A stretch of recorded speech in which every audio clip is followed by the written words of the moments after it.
All right, 3 o'clock. Great to have you with us. I need you to get near the radio. Sit around the fireplace for a second. I started the show with this, saying, look, 3 o'clock, I need all the bathwater drinkers to just line up for me. All the ass kissers, the enablers, the sycophants, the people who aren't smart enough to think for themselves, and they just do this, well, if it's good enough for Brad, it's good enough for me. I don't get sports fans like you because you take the fun out of everything. What the hell is this whole wait and see thing? That's not why we like sports. You know, this show led the charge. You win the division, you win the playoff game. And I also told you probably weren't going to like what came out of the speakers after the loss to San Francisco, which is the following. We're in a Super Bowl window, which means you got to do Super Bowl things. It's like when David had his 17th kid. You have to do adult, responsible dad things. That David can't just go out and party and do whatever he wants to do. You're in your Super Bowl window. What I don't accept is the smartest guy in the room. We're just going to draft, develop, and pay our own guys. We're risk averse. No risk it, no biscuit. I've highlighted how the other Super Bowl teams do it. It's a pattern. It's real. I think it's silly to fight it. So what I'm going to present to you, while you guys all pour a nice mason jar full of Brad Holmes bathwater, what I'm going to do is present something, and you need to tell me why you wouldn't do it. And it needs to be legitimate. It can't be, well, I love Brad. That's fine. I think we all like Brad Holmes. We all think Brad Holmes is good at what he does. But what I have said to you from the beginning is I don't think when you get near the mountaintop, having a quiet off season is the way that you reach summit.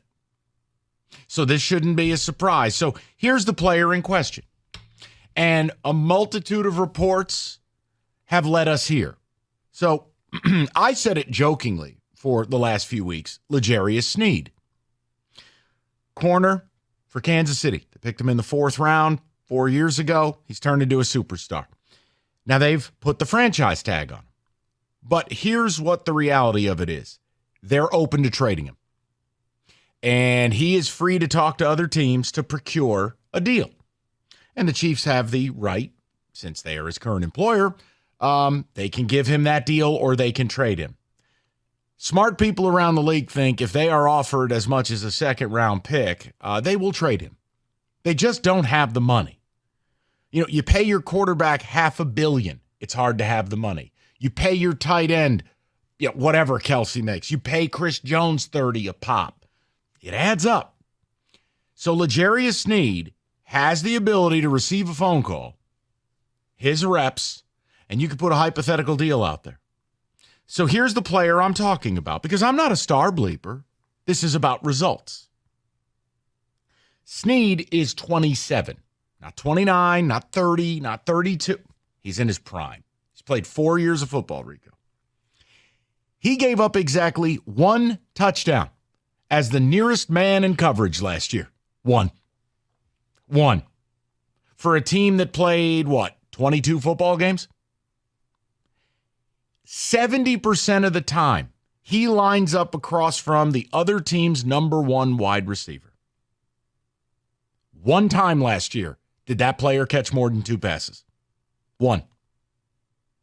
In 4 years, L'Jarius Sneed has 10 interceptions and 46 PBUs. That's a ton if you need a translator. A ton. He plays on a team that is blitz heavy with Steve Spagnuolo, which means oftentimes you got to make your own dinner. You're on your own. Gee, sounds an awful like Aaron Glenn's scheme, doesn't it? Mm-hmm. Then you factor in the following. Oh, and by the way, Super Bowl pedigree. So you can't act like this dude's a born loser or something. If you pull up the Lions, and I think this is what's interesting, total cap allocations. Now, while you can't use this as gospel, but let's work in a loose framework that these are the general numbers that will be available. We know you have the 8th most cap space in football this year. You're in an advantage position. Next year, do you know the commitments you have for next year in 2025? If the cap only went up 5%. Forget about the zany bucks they were handing out this year. Let's say the cap just went to 260 next year. So you don't get the gambling money. No, let's just say it goes 260. You know how much you got on the books for next year? 25? 117 million. You know what you got for 26? 49 million. And I won't even tell you about 2027 because the number is actually what's in Kenny's wallet. It's $18. Don't play this game with me that we are somehow poor, or if we paid L'Jarius Sneed, we cannot function, or there wouldn't be money for Aiden, or what about I was about to say, Amon-Ra? yeah, what about all No. You're in a beautiful cap situation.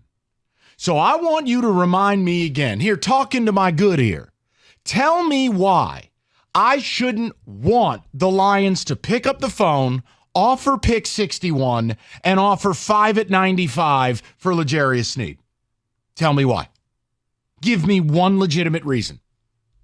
Tell me. It's not a first-round pick. No one around the league thinks the Chiefs are getting a first-rounder for him.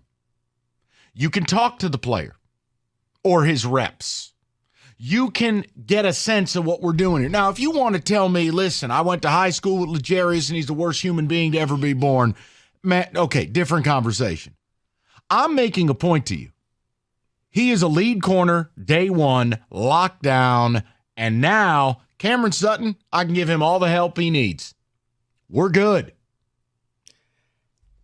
Because what will happen is, because I heard actually Doug and Scott as I was driving in kind of roughly talking about this. For some, they want the volume. They would rather take 3 Cam Suttons than 1 Sneed because if Sneed gets hurt, oh my dear baby Jesus, then you risk it all for you're the Jets with Aaron Rodgers. You're right. How did that work out with you? Man, You're the Lions with Mosley, where you play 2 snaps and then you're done. Please don't get it twisted. I'm not saying that's me. I'm telling you, be prepared. No, you know what that is? Because that's spineless jellyfish. Oh, hell. Don't even think about tomorrow. You could die in your sleep tonight. I'm going to tell you the main reason why you should jump all over this deal if you're the Detroit Lions. Or just try. You have to start thinking bigger. And thinking bigger is, what if you have to face the Chiefs in the Super Bowl? Guess what color jersey Sneed is wearing? Yours, not theirs. So now he takes away their top receiver. Now he is helping you by weakening them. That's why you should go after this, because it's taking away their strength to add to what you need. And absolutely, if I simply said, guys, you could have an all-pro, a real all-pro corner for a second-round pick, who says no? Because that's what Mike is offering. I would be willing to say you can have pick 29. If that could take some money off, you take the 29th pick overall, and I'm still going to take Sneed.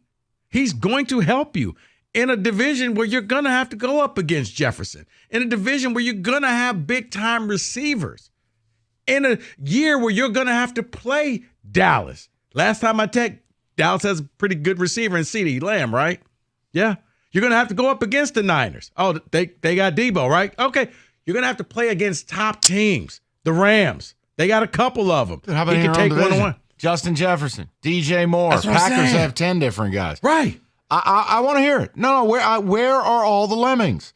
Where are all the people who get so butthurt because we sit here and we just don't drink the bathwater and go, look, I love the way Brad Holmes drafts, but we also need to get involved in free agency. I don't think it's good enough to have a quiet offseason. Here's what's going to happen. Go ahead. Where is everybody? Boy, you can't hear me in the back?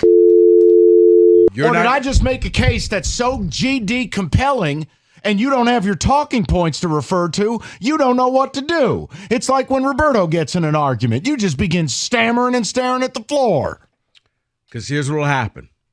He'll end up going to a team, and you're going to be like, oh, my God, how did the Dolphins, how did the Eagles? How'd they have the money? Right. How did the Niners end up with him? That's not fair. That's not right.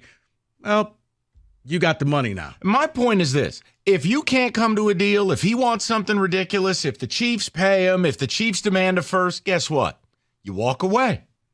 But I have always said the same thing. Show me you tried, and I can offer you my understanding. I can't get mad if people don't want to do something or if the things they want don't align with us. What do they have, 4 or 5 picks in the top 100? They have 4. 4. Okay. If they want a first, give them your first. You still got 3, and you got Snead. You mean to tell me pick 29 ain't worth Ladarius Snead? It is. Let me help you out with that. You get rid of it, and now you have 3 picks in the top 100 and an all-pro corner locked down for the next 4 years. And again, every week you could put Snead on the other team's number 1.